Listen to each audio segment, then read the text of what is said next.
ಸ್ಥಿತಿಯನ್ನು ವಹಿಸಿಕೊಳ್ಬೇಕಾಗಿ ವಿನಂತಿ. ಇನ್ನು ನಮಗೆ ಹಿರಿಯರಾಗಿ ಮಾರ್ಗದರ್ಶಕರಾಗಿ ನಮ್ಮೊಟ್ಟಿಗೆ ಪ್ರತಿ ತಿಂಗಳ ವಚನ ಸೌರಭ ಕಾರ್ಯಕ್ರಮವನ್ನು ನಡೆಸುವಲ್ಲಿ ಶರಣ ಸಾಹಿತ್ಯ ಪರಿಷತ್ತಿನ ಘನ ಅಧ್ಯಕ್ಷರಾಗಿರ್ತಕ್ಕಂಥ ಹಿರಿಯರು, ವಿಶ್ರಾಂತ ಪ್ರೊಫೆಸರ್ ಆಗಿರ್ತಕ್ಕಂಥ ಶ್ರೀ SN ಹಾದಿಮನಿಯವರು ದಯವಿಟ್ಟು ವೇದಿಕೆಗೆ ಬರಬೇಕು. ಹೊರಗಿರ್ತಕ್ಕಂಥ ಎಲ್ಲ ನನ್ನ ಸಹೋದರ ಅರ್ಜುನ ದೇವ ದೇವ ಆತ್ಮ ಸಂಗಾತಿಗೆ ನೀಯನಗೊಂಡು, ಆತ್ಮ ಸಂಗಾತಿಗೆ ನೀಯನಗೊಂಡು. ನಿಮ್ಮ ದಾನ ಬೆಳೆ ನಿಮ್ಮ ದಾನ ಸುಳಿದು ಬೀಸುವ ಗಾಳಿ. ಅಖಿಲ ಭಾರತ ಶರಣ ಸಾಹಿತ್ಯ ಪರಿಷತ್ತು ತಾಲೂಕಾ ಘಟಕ ಹುನಗುಂದ, ಕದರಿ ಮೇಳಾ ವೇದಿಕೆ, ಕರ್ನಾಟಕ ಏಕಕೀಯ ಇವುಗಳ ಸಹಯೋಗದಲ್ಲಿ ನಡೆಯುತ್ತಿರುವ ಸ್ಥಿತಿಯಲ್ಲಿ ಎಲ್ಲ ಸಂಘಟನೆಗಳ ಪರವಾಗಿ ತಮ್ಮ ಮೂಲಕವಾಗಿ ಹೃದಯಪೂರ್ವಕವಾಗಿ ಸ್ವಾಗತಿಸುತ್ತೇನೆ. ಯಾಕಂದ್ರೆ ಒಂದು ವ್ಯಕ್ತಿ ಒಂದು ಸಸಿ ಇರ್ತದಲ್ರಿ, ಆ ಸಸಿ ಬೀಜಾಂಕುರ ಆದ ಮೇಲೆ ಅದಕ್ಕೆ ನೀರು ಹಾಕಿ ಗೊಬ್ಬರ ಹಾಕಿ ಪೋಷಿಸೋದೇನಿದೆಯಲ್ಲ, ಅದು ತುಂಬಾ ಸಾಮಾನ್ಯ ಕೆಲಸ ಅಲ್ಲ, ಎಲ್ಲರಿಂದ ಸಾಧ್ಯ ಆಗಲ್ಲ. ಎಷ್ಟೋ ಜನರು ನಾವು ಇವತ್ತು ತಿಮ್ಮಕ್ಕನ್ನು ನೆನೆಸ್ತೀವಿ, ಎಲ್ಲೋ ಇರುವಂತಹ ನೀರನ್ನ ಸೇದಿ ಮಕ್ಕಳ ಹಾಗೆ ಬೆಳೆಸಿದ್ಲು ಅಂತ ಅವು ಮರ ಅದು ನೆರಳು ಕೊಟ್ಟು. ಹಾಗೆ ಬೇಡ ಬಿಡು ನೀನು ಮನೆಯೊಳಗೆ ಇರುವಂದಿದ್ರೆ ನಾನು ಏನೂ ಮಾಡ್ಲಿಕ್ಕೆ ಆಗ್ತಿರ್ಲಿಲ್ಲ. ಎಷ್ಟೊಂದು ಕಷ್ಟದ ಸಂದರ್ಭಗಳು ನನಗೆ ಎದುರಾದು ಅಂತೀವಿ ಅಂದರೆ ಆ ಎಲ್ಲ ಕಷ್ಟದ ನಿಮ್ಗೆ ಒಂದೇ ಒಂದು ಘಟನೆ ನಾನು ಹೇಳಲೇಬೇಕು. ಒಬ್ಬ ಹೆಣ್ಣು ಮಗಳನ್ನ ಯಾರೇ ಅತ್ತೆ ಮಾವಂದ್ರಿರಿ, ತಂದೆ ತಾಯಿಗಳು ಮಕ್ಕಳನ್ನ ನೋಡ್ಕೊಳ್ಳೋದು ಅದು ಅವ್ರ ಕರ್ತವ್ಯ, ಅದು ಅವ್ರ ಜವಾಬ್ದಾರಿ, ಅದು ವಾತ್ಸಲ್ಯ ಇರ್ತದೆ, ಕರಳು ಸಂಬಂಧಗಳಿರ್ತವೆ, ರಕ್ತ ಹಂಚ್ಕೊಂಡು ಬಂದಿರ್ತೀವಿ, ಅದು ಅವರು ನೀಡೋದು ಅದು ಸಹಜ ಸ್ವಭಾವ.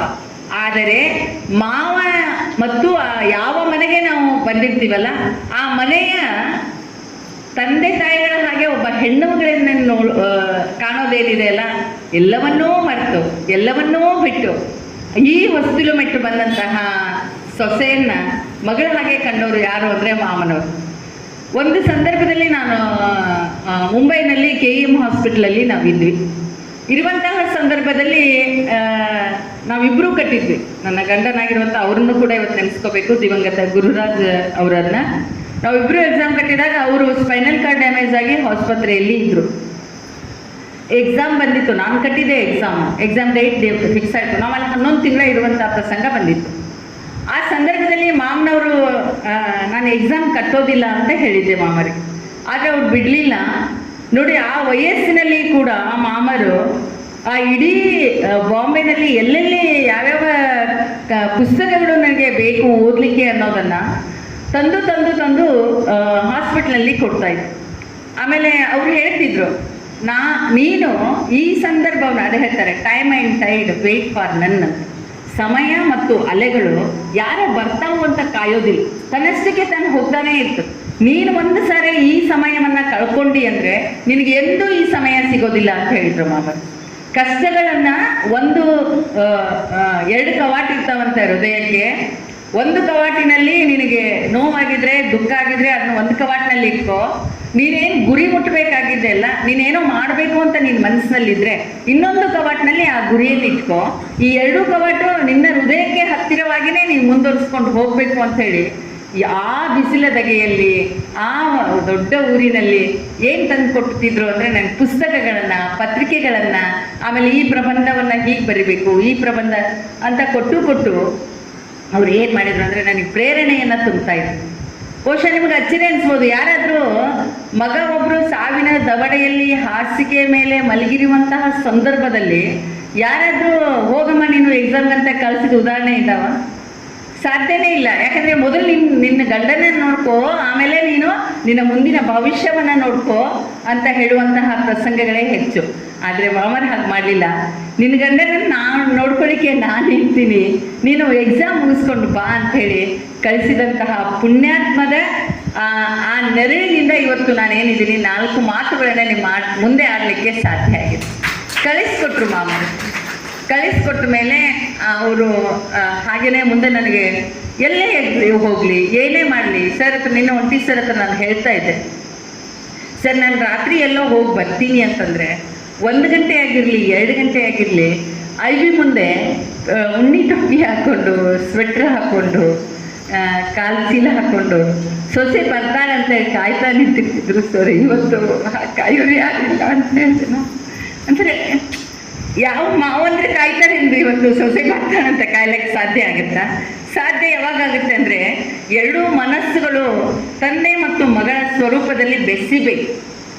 ಆಕಿ ಬಂದಕ್ಕೆ ಕೂಡ ಮಾವನನ್ನ ಯಾವ ರೀತಿಯಲ್ಲಿ ನೋಡ್ಕೋ, ಅದಕ್ಕೆ ಹೇಳ್ತಾರೆ ಬಸವಣ್ಣನು, ಸುಖ 1 ಕೋಟಿ ಬಂದಲ್ಲಿ ಬಸವಣ್ಣನ ನೆನೆವೆ. ಇವತ್ತು ಬಸವ ಜಯಂತಿ ಮುನ್ನಾ ದಿನ ಅದನ್ನು ನಾವು ಹೇಳ್ತಾ ಇದ್ವಿ.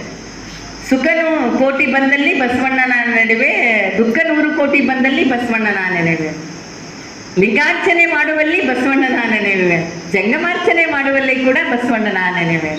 ಅಂದರೆ ಹಾಗೆ ನೆನೆಯಬೇಕು. ಯಾಕೆ ನೆನೆಬೇಕು ಅಂತಂದರೆ ಆ ಬಸವಣ್ಣನವರು ಏನು 12ನೇ ಶತಮಾನದಲ್ಲಿ ಮಹಿಳಾ ಸಮಾನತೆಯನ್ನು ಕೊಟ್ರಲ್ಲ, 33 ಶರಣೆಯರನ್ನ ಅನುಭವ ಮಂಟಪಕ್ಕೆ ಕರೆತಂದ್ರಲ್ಲ, ಹಾಗೆ ನನ್ನನ್ನು ಕೂಡ ಒಂದು ಜ್ಞಾನ ಅನ್ನೋದು ಒಂದು ಅನುಭವ ಮಂಟಪ ಆಗಿದ್ರೆ ಆ ಜ್ಞಾನವನ್ನು ಎಲ್ಲ ಜ್ಞಾನವನ್ನು ಕಲಿಲಿಕ್ಕಾಗೋದಿಲ್ಲ.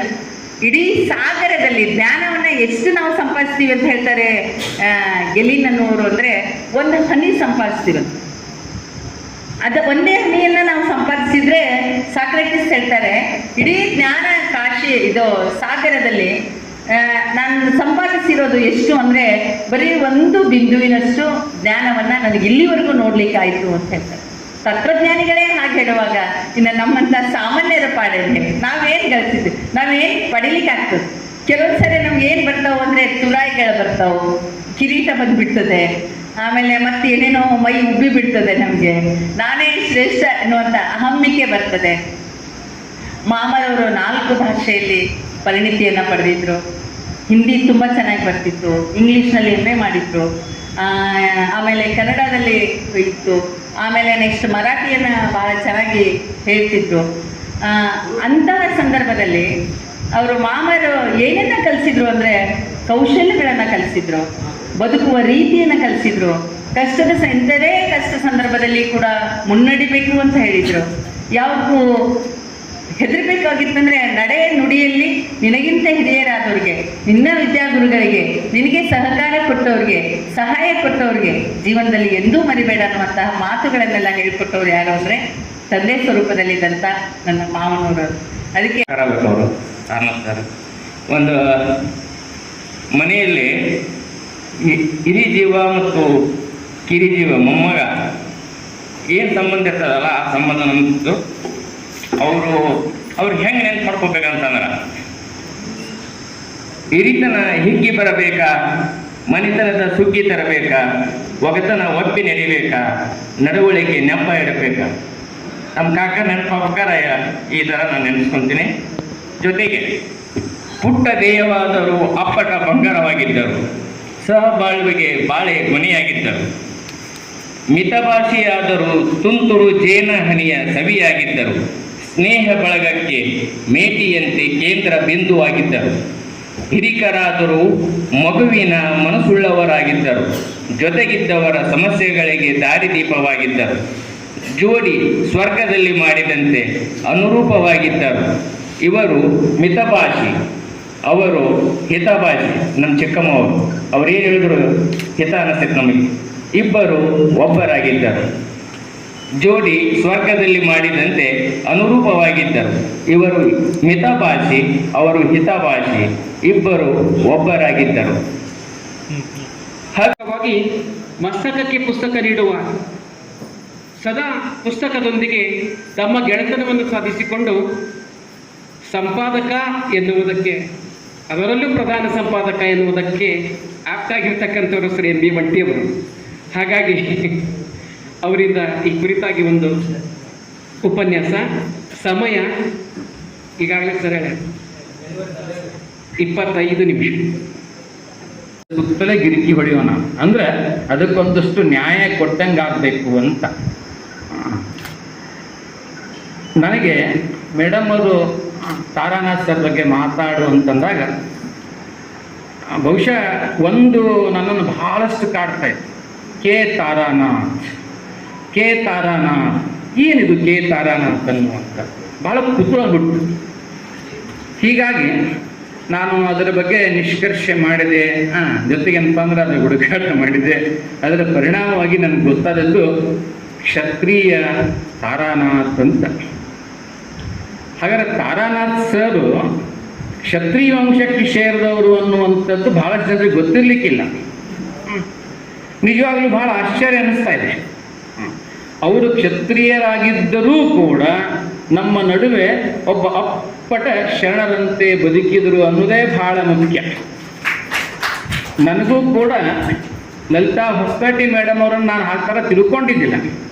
ಅವರು ಸೊಸೆಯಾಗಿರ್ತಕ್ಕಂಥ ಹೊಸಪೇಟೆ ಮೇಡಮ್ ಅವರು ಇಂಥ ಒಂದು ವರ್ಗಕ್ಕೆ ಸೇರಿದವರಲ್ಲ ಅಂತ ಅಂದಾಗ ವಚನ ಸಾಹಿತ್ಯದ ಬಗ್ಗೆ ಆಳವಾದ ಅಧ್ಯಯನ ಮಾಡಿದಂಥವ್ರು, ಆಮೇಲೆ ವಚನ ಸಾಹಿತ್ಯದ ಪ್ರತಿಯೊಂದು ತತ್ವ ಸಿದ್ಧಾಂತಗಳನ್ನ ತಮ್ಮ ಮನಗಳಲ್ಲಿ ಸಮರ್ಪಿಸಿಕೊಂಡಿರ್ತಕ್ಕಂಥ ಇವರು ಏನಪ್ಪ ಅಂತ ಅನಿಸ್ತ ನನಗೆ.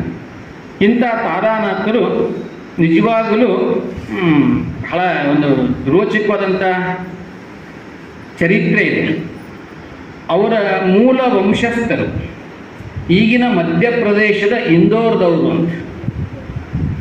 ಏನಿವತ್ತು ನಾವು ತಾರಾನಾಥ್ ಸರ್ ಬಗ್ಗೆ ಮಾತಾಡ್ತೀವಿ, ತಾರಾನಾಥ್ ಅವರು ಈಗ ಹುನಗುಂದವರಾಗಿರ್ಬೋದು ಅಥವಾ ಅದಕ್ಕಿಂತ ಪೂರ್ವದಲ್ಲಿ ಅವರು ನಾಲ್ಕೊಡದವ್ರು ಆಗಿರ್ಬೋದು.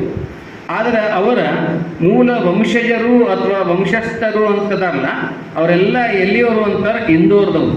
ಇಂದೋರ ಈಗ ಸದ್ಯಕ್ಕೆ ಮಧ್ಯಪ್ರದೇಶದ ಒಂದು ವ್ಯಾಪಾರಿ ಕೇಂದ್ರ ಅದು. ಅಂದರೆ ಸುಮಾರು 500 ವರ್ಷಗಳ ಹಿಂದೆ ಅಲ್ಲೊಂದು ಮನೆತನ ಇತ್ತು ಅಂತ. ಆ ಇಂದೋರದಲ್ಲಿ ಇದ್ದಂಥ ಈ ಕ್ಷತ್ರಿಯ ಮನೆತನದವರ ಕಾಯಕ ಏನಾಗಿತ್ತು ಅಂತಂದರೆ, ಅಲ್ಲಿನ ಕಾಡುಗಳಿಗೆ ಹೋಗಿ ಅಲ್ಲಿರ್ತಕ್ಕಂಥ ಬೇರುಗಳನ್ನು, ತಪ್ಪಲುಗಳನ್ನು, ಜೊತೆಗೇನಪ್ಪ ಇವನ್ನ ಹುಡುಕಿ ಗಿಡಮೂಲಿಕೆನ ಹುಡುಕೊಂಡು ಬಂದು ವನೌಷಧಿ ಮಾಡ್ತಿದ್ರು. ವನೌಷಧಿ ಮಾಡುವಂಥ ಕಾಯಕದ ಜೊತೆಗೆ ಅವರೊಬ್ಬ ಅಪ್ಪಟ ಸಂಗೀತಗಾರಗಿದೆ, ಸಂಗೀತ ಕಲೆಯನ್ನು. ತಾರಾನಾಥ ಅಂದ ತಕ್ಷಣ ಗೊತ್ತಾಗುತ್ತೆ ಹೆಚ್ಚು ಕಡಿಮೆ ನಾಥ ಒಂದು ಸಂಗೀತ ಪರಂಪರೆಗೆ ಸೇರಿದಂಥ ಪದನೇ ಅದು. ಅಂತ ಒಂದು ಅರ್ಥ ಇದೆ. ಅಂದರೆ ಅವರು ಒಳ್ಳೆ ಸಂಗೀತಗಾರರಾಗಿದ್ದರು ಆ ವಂಶಸ್ಥರು. ಜೊತೆಗೇನಪ್ಪ ಅಂತಂದ್ರೆ ಅವರಲ್ಲಿ ಸಹಜವಾಗಿ ಛಾತ್ರ ತೇಜಸ್ಸಿತ್ತು, ಬಹಳ ಮಹಾಶೂರರಾಗಿದ್ದರು, ಪರಾಕ್ರಮಿಗಳಾಗಿದ್ದರು. ಇಂದೋರ್ ಅದು ನಮ್ಮ ಕರ್ನಾಟಕವನ್ನು ಆಳಿದಂಥ ಅತ್ಯಂತ ಶ್ರೇಷ್ಠ ಮನೆತನಗಳಲ್ಲಿ ಒಂದಾದಂಥ. ಯಾವುದನ್ನ ಒಬ್ಬ ಕವಿ ಹೇಳ್ತಾನೆ, ಫಾರ್ಗಾಟನ್ ಎಂಪೈರ್ ಅಂತ, ಎಂದೆಂದು ಮರೆಯದ ಸಾಮ್ರಾಜ್ಯ ಅಂತಂದ್ರೆ ಅದು ವಿಜಯನಗರ ಸಾಮ್ರಾಜ್ಯ. ಆ ವಿಜಯನಗರ ಸಾಮ್ರಾಜ್ಯದ ಆಡಳಿತದಕ್ಕೆ ಒಳಪಟ್ಟಿರ್ತಕ್ಕಂಥ ಕೆಲವೊಂದು ಪ್ರದೇಶಗಳು, ಇಂದೋರದ ಕೆಲವು ಪ್ರದೇಶಗಳು ಎಲ್ಲಿಗೆ ವಿಜಯನಗರ ಸಾಮ್ರಾಜ್ಯದ ಅಂಕಿತಕ್ಕೆ ಒಳಪಟ್ಟಿದ್ದುವಂತೆ ಇತಿಹಾಸವನ್ನು ನೋಡಿದಾಗ ಗೊತ್ತಾಗುತ್ತೆ. ನನಗೆ ಈಗ ಹೊಸದಾಗಿ ಹುನಗುಂದ ಕಾಲೇಜಿಗೆ ಬಂದಿಂದ ಅಂತ ಅಲ್ಲ, 1950ನೇ ಇಸ್ವಿಯೊಳಗೆ ನಾನು ಸಿಂದಗಿ ಒಳಗೆ ಹೈಸ್ಕೂಲ್ ವಿದ್ಯಾರ್ಥಿಯಾಗಿದ್ದೆ. ಅವ್ರಾಗಲೇ ಅಲ್ಲಿ ಬಂದು ಹೋಗಿದ್ರು ಅಂತ ತಗೊಂಡು ಸುದ್ದಿ ಕೇಳಿದೆ. ಅಲ್ಲಿ ಶಿಕ್ಷಕರಾಗಿ ಕೆಲಸ ಮಾಡಿದ್ರು ಅಂತೇಳಿ ಅಲ್ಲೆಲ್ಲರೂ ಕೊಂಡಾಡ್ತಾ ಇದ್ದಾರೆ. ಭಾಳ ಚಲೋ ಶಿಕ್ಷಕರಿದ್ದರು. ನಮಗೆಲ್ಲ ಹಿಂದಿ ಪರೀಕ್ಷೆ ಮಾಡ್ತಾರೆ. ಮದ್ರಾಸ್ ಹಿಂದಿ ಪ್ರಚಾರದಿಂದ ಪ್ರಥಮ ಮಾಧ್ಯಮ, ರಾಷ್ಟ್ರಭಾಷಾ, ಪ್ರವೇಶಿಕ ಇಂಥವೆಲ್ಲ ಪರೀಕ್ಷೆಗಳನ್ನು ಅವರು ಭಾಳ ಅತ್ಯುತ್ತಮವಾಗಿ ಕಲಿಸಿ ನಮಗೆ ಮಾರ್ಗದರ್ಶಕ ಮಾಡ್ತಾರೆ ಅಂತ ಹೇಳಿದರು. ಅಂತಹ ದಿವ್ಯ ವ್ಯಕ್ತಿಯ, ಅಂತಹ ಒಬ್ಬ ಶಿಕ್ಷಕನ ಒಂದು ಪುಣ್ಯ ಸ್ಮರಣೆಯ ದಿನ ಏನದ ಇವತ್ತಿನ ದಿವಸ ನಾನು ಮಾತಾಡಲಿಕ್ಕೆ ಏನು ಕರೆದಿದ್ದೀನಿ. ಇದು ಭಾಳ ಸಂತೋಷ ಅನಿಸ್ತು. ಇದು ಭಾಳ ಮಾತಾಡೋದಿಲ್ಲ. ಈ ಎಲ್ಲ ಇವ್ರು ಏನು ಇವತ್ತಿನ ದಿವಸ ಅವ್ರು ಮಾತಾಡಿದ್ದಾರೆ ಅದ್ರದ್ದು ಒಂದು ಹಿಂದಿ ಒಳಗೆ ಒಂದು ಇದು ಬಂದದ. ನನಗೆ ಒಂದು ಭಾಳ ಓದಿದ್ದೀನಿ ಅದ್ರದ್ದು ಇಲ್ಲಿ दोस्ती, विश्वास, स्वागत और निश्चयार्थ द्वारा का एक अटूट बंधन है दोस्ती. ನಮ್ದು ಅವ್ರ ದೋಸ್ತಿ ಹೆಂಗಿತ್ತು ಅಂದ್ರೆ ಹಿಂಗೆ ಏನೋ ಸ್ವಾರ್ಥತೆ ಇಲ್ಲ. ಅವರೇ ನಾವು ಹೆಂಗೆ ಬರ್ತಿದ್ವಿ ಅಂತ ಕಾಲೇಜದೊಳಗೆ ಏನೋ ವಿಷಯ ಮಾತಾಡ್ತಿದ್ವಿ. ನಮ್ಮಲ್ಲಿ ಅವ್ರ ಅತಿಥಿಗಳಾಗಿ ಬರ್ತಿದ್ರು, ನಾವು ಇಲ್ಲಿ ಬರ್ತಿದ್ವಿ. ಇದೆಲ್ಲ ವ್ಯವಹಾರ. ಆದರೆ ಅವರಲ್ಲಿ ಇನ್ನೊಂದು ರೀತಿ ಶಕ್ತಿ ಇತ್ತಪ್ಪ ಅಂತಂದ್ರೆ ಅವರು ಇನ್ಕಮ್ ಟ್ಯಾಕ್ಸದ ಅತ್ಯಂತ ಉತ್ತಮ ಮಾರ್ಗದರ್ಶಕರಾಗಿದ್ದಾರೆ. ಗುರು ಬಸವಲಿಂಗಾಯ ನಮಃ. ಓಂ ಶ್ರೀ ಗುರು ಬಸವಲಿಂಗಾಯ ನಮಃ. ಓಂ ಶ್ರೀ ಗುರು ಬಸವಲಿಂಗಾಯ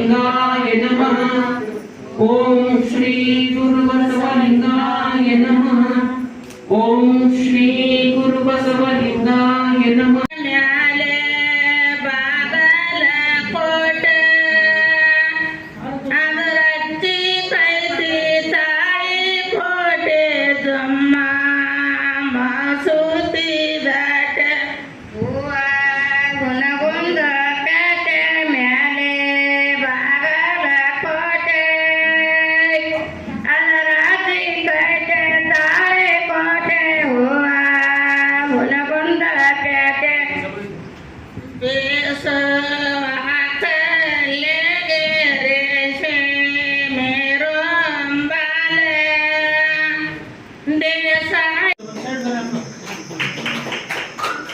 ಈಗ ಹಾಡಿದ್ದಿಲ್ಲ 25% ಇರೋದು ಇಲ್ಲ, ಪೂರ್ತಿ ಹಾಡು ಮುಗಿಲ್ಲ.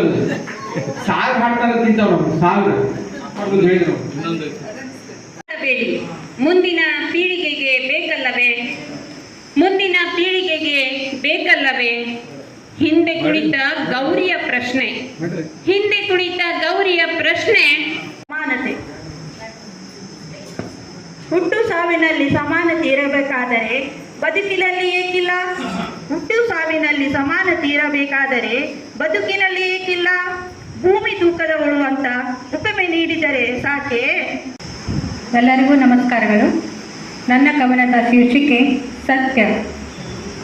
ಒಳಗೆ ಇದೆ ಅವರಿಗೆ ಇವರನ್ನು ಟೀಕಿಸಿ ಹಂಗಿಸಿ ಹತೋಟಿಯಲ್ಲಿಟ್ಟಿರುವೆನೆಂದು. ಒಳಗೆ ಇದೆ ಅವರಿಗೆ ಇವರನ್ನು ಟೀಕಿಸಿ ಹಂಗಿಸಿ ಹತೋಟಿಯಲ್ಲಿಟ್ಟಿರುವೆನೆಂದು, ಅವಮಾನಿಸಿ ಹೀಯಾಳಿಸಿ ಮೂಲೆಗೆ ಅಟ್ಟಿರುವೆನೆಂದು. ಆ ಸೈನಿಕರಿಗೆ ಕಲ್ಲಿನ ತಯಾರಿ ಇಲಕಲ್ಲದ ನಿವೃತ್ತ ಶಿಕ್ಷಕರಾಗಿರುವಂತಹ ಶ್ರೀಮತಿ ಚೆನ್ನಮ್ಮ ಕಬಾಡೆ ಇವರಿಂದ. ಅವ್ವ ಅಪ್ಪ, ನಾವು ಎಷ್ಟೇ ನೋವು ಕೊಟ್ಟರೂ ನಮ್ಮನ್ನು ಪ್ರೀತಿಸುವ ಜೀವ ತಾಯಿ. ನಾವು ಎಷ್ಟೇ ನೋವು ಕೊಟ್ಟರೂ ನಮ್ಮನ್ನು ಪ್ರೀತಿಸುವ ಜೀವ ತಾಯಿ. ನಾವಿನ್ನೂ ಗರ್ಭದಲ್ಲಿದ್ದಾಗಲೇ ಅವಳು ನಿರ್ಧರಿಸಿಕೊಂಡು ಬಿಟ್ಟಿರ್ತಾಳೆ. ನಾವಿನ್ನೂ ಗರ್ಭದಲ್ಲಿದ್ದಾಗಲೇ ಅವಳು ನಿರ್ಧರಿಸಿಕೊಂಡು ಬಿಟ್ಟಿರ್ತಾಳೆ. ಈ ಕಾರ್ಯಕ್ರಮದಲ್ಲಿ ಭಾಗವಹಿಸಿದ ನಮಗೆ ಹಿರಿಯರು ಪ್ರಾಚಾರ್ಯರಾಗಿರ್ತೀವಿ. ಓಂ ಶ್ರೀ ಗುರು ಬಸವಲಿಂಗಾಯ ನಮಃ. ಓಂ ಶ್ರೀ ಗುರು ಬಸವಲಿಂಗಾಯ ನಮಃ. ಓಂ ಶ್ರೀ ಗುರು ಬಸವಲಿಂಗಾಯ ನಮಃ. ಅನಂತ ಧನ್ಯವಾದಗಳು. ಕುಲಕರ್ಣಿ ಗುರು ಬಸವಲಿಂಗಾಯ ನಮಃ. ಓಂ ಶ್ರೀ ಗುರು ಬಸವಲಿಂಗಾಯ ನಮಃ. ಸೊಸೆಗೆ ಹಾಕಿದ ಪೇಟ ಅದು ತಾರಾನಾಥರಿಗೆ ಹಾಕಿದಷ್ಟೇ ಔನ್ನತ್ಯವಾಗಿರ್ತಕ್ಕಂಥದ್ದು. ಅವರಿಗೆ ಈ ಸನ್ಮಾನ ಬಹಳ ಆಪ್ಯಾಯಮಾನ ಆಗಿ ಇರ್ತಕ್ಕಂಥದ್ದು. ಆ ರುದ್ರಮ್ಮ ಕೋರಿ ಮತ್ತು ಆ ಪರಿವಾರ ನಿಮ್ಮ ಮುಂದೆ ಹೇಳಬೇಕು. ನಿನ್ನಿನ ದಿವಸ ಅಮಾವಾಸ್ಯೆ. ಪ್ರತಿ ಅಮಾವಾಸ್ಯೆಗೆ ನಾವು ವಿಶ್ವ ಧರ್ಮ ಶಾಸ್ತ್ರಾಶ್ರಮದೊಳಗೆ 6 ಸಂಘಟನೆಗಳು ಕೂಡಿ ಮಾಸಿಕ ಶರಣ ಚಿಂತನಗೋಷ್ಠಿ ಅಂತ ತಿಳ್ಕೊಂಡು ಕಾರ್ಯಕ್ರಮ ಮಾಡ್ತೀವಿ. ಆ ಕಾರ್ಯಕ್ರಮದೊಳಗೆ ನಿನ್ನೆ ಶ್ರೀ ಲಕ್ಷ್ಮೀ ಗೌಡರವರು ಬಾಚಿಕಾಯಕದ ಪುಣ್ಯಶ್ರೀ ಬಸವಯ್ಯಗಳ ಪುಣ್ಯಶ್ರೀ ಕಾಳವಯ್ಯ ಬಗ್ಗೆ ಮಾತಾಡೋರು. ಹಂಗಂತ ತಿಳಿದು ಬಸವೇಶ್ವರರು ಹಾಗೂ ಸಮಕಾಲೀನರು ಅನ್ನುವಂಥ ಒಂದು ಪುಸ್ತಕ ತೆಗೆದೇನೆ. ಅಲ್ಲೇ ಡಾಕ್ಟರ್ ಜಯಶ್ರೀ ದಂಡೆ ಅವರು ಬರೆದಂಥ ಲೇಖನ ಇತ್ತು. ಇಲ್ಲ, ಅದರೊಳಗೆ ಏನಂತಂತಂದರೆ ಓದ್ತಾ ಅದರೊಳಗೆ ಒಂದು ಮಾತು, ಬಸವಯ್ಯ ಎಂಥವ ಇದ್ದ ಅಂತಂತಂದರೆ ಸರ್ವ ಸಮರ್ಪಣ ಮಾಡಿಕೊಂಡಂಥ ಶರಣಾಗಿದ್ದ ಅಂತನ್ನುವಂಥ ಮಾತನ್ನು ಹೇಳಿದೆ. ಅಷ್ಟಕ್ಕೆ ಬಿಟ್ಟಿಲ್ಲ, ಅದರ ಎಕ್ಸ್ಪ್ಲನೇಷನ್ ಹೆಂಗೈತೆ ಅಂತಂದರೆ, ಸರ್ವ ಸಮರ್ಪಣ ಮಾಡಿದ ಮ್ಯಾಗ ಈ ದೇಹಕ್ಕೆ ಏನೇ ತೊಂದರೆ ಬಂದರೂ ಕೂಡ ಅವ ಶರಣ ಅನುಲಕ್ಷಿಸುವುದಿಲ್ಲ ಅಂತನ್ನುವಂಥ ಮಾತನ್ನು ಬರೆದು ಆ ತಕ್ಷಣವೇ ನಾನು ನಿರ್ಧಾರ ಮಾಡಿದೆ, ಇವ್ರು ನಾನು ನಾಳೆ ನೋಡಕ್ಕೆ ಹೋಗಬೇಕು.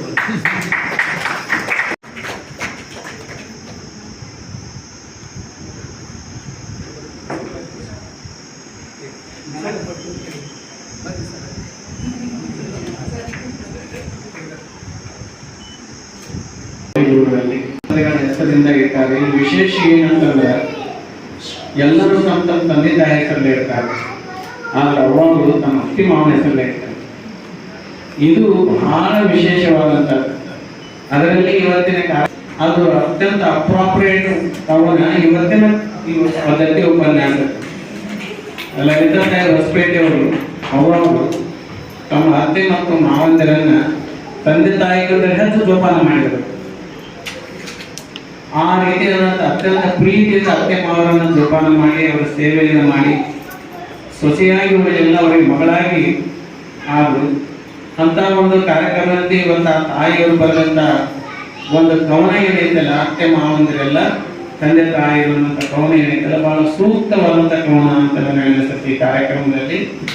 ಮತ್ತು ಏನಾದರೂ ತಂದೆ ತಾಯಿಗಳೆಲ್ಲ ಅತ್ತೆ ಮಾವಂದಿರೆಲ್ಲ ತಂದೆ ತಾಯಿಗಳಾದ್ರೆ ವಕೀಲರಿಗೆ, ಪೊಲೀಸರಿಗೆ, ಪೊಲೀಸ್ ಸ್ಟೇಷನ್, ಕೋರ್ಟಿಗೆ ಯಾವುದೇ ಕೆಲಸನೇ ಇರಲಿಲ್ಲ. ಇವತ್ತು ಎಷ್ಟು ಸಮಸ್ಯೆ ಐತೆ ಅಂದ್ರೆ, ಒಂದು 100 ಲಗ್ನ ಆಗಿದ್ದು ಅಂದ್ರೆ 50ರಷ್ಟು ಡೈವರ್ಸ್ ಇದಾವೆ ಸದ್ಯ. ಆದ್ರೆ ಬೆಂಗಳೂರಲ್ಲಿ 3 ತಿಂಗಳು ಬಂದ ಡೈವರ್ಸ್, 4 ತಿಂಗಳು, 3 ತಿಂಗಳಾಗಿರ್ತದೆ ಡೈವರ್ಸ್, 1 ತಿಂಗಳಾಗಿರ್ತದೆ ಡೈವರ್ಸ್ ಅಂತಾರೆ. ಎಷ್ಟು ಅನ್ಯಾಯ ಆಗತೈತಿ ಅಂದ್ರೆ ಕುಟುಂಬಗಳೇ ಹಾಳಾಗತ್ತಾವು. ಅಂತದ್ರಲ್ಲಿ ಅತ್ತೆ ಮಾವಂದಿರೆಲ್ಲ ತಂದೆ ತಾಯಿಗಳಾಗಿ ಅಂತ ಸೊಸೆಯಂದ್ರು ತಾಯಿಗಳಾದ್ರೆ ಈ ಸಮಾಜ ಇಷ್ಟು ಚಲೋ ಇರ್ತೈತಿ. ಪೊಲೀಸರು ಇಲ್ಲ, ಕೋರ್ಟ್ ಇಲ್ಲ, ಕಚೇರಿ ಇಲ್ಲ, ಯಾವ ವಕೀಲರು ಆನಂದವಾಗಿ ಇರ್ತೈತಿ. ಅಂತ ಒಂದು ಸೊಸೆಯಂದ್ರಾಗಿ ಲಲಿತಮ್ಮ ಅವರು ಮತ್ತು ನಮ್ಮ ಅವ್ವರು ಅವರು ಇದೊಂದು ಮಾದರಿ ವ್ಯವಸ್ಥೆ ಇದೆ. ಅದಕ್ಕಾಗ ಅದು ನಂಗೆ ಭಾಳ ಚಲೋ ಅನಿಸ್ತು. ಯಾಕೆ ಟೈಮ್ ಇಲ್ಲ ಮಾತಾಡಕ್ಕೆ, ಯಾಕೆ ಎಲ್ಲರೂ ಮಟ್ಟ ಅನ್ಸತಿ. ಇನ್ನು ಎರಡನೇ ವಿಚಾರ ಅಂತಂದ್ರೆ ಕವಿಗೋಷ್ಠಿಯಲ್ಲಿ ತಾಯಿಯಂದ್ರು ಬಹಳ ಪ್ರಬುದ್ಧವಾದ ಚಿಂತನೆಗಳನ್ನು ಮಾಡಿಸಿದ್ರು.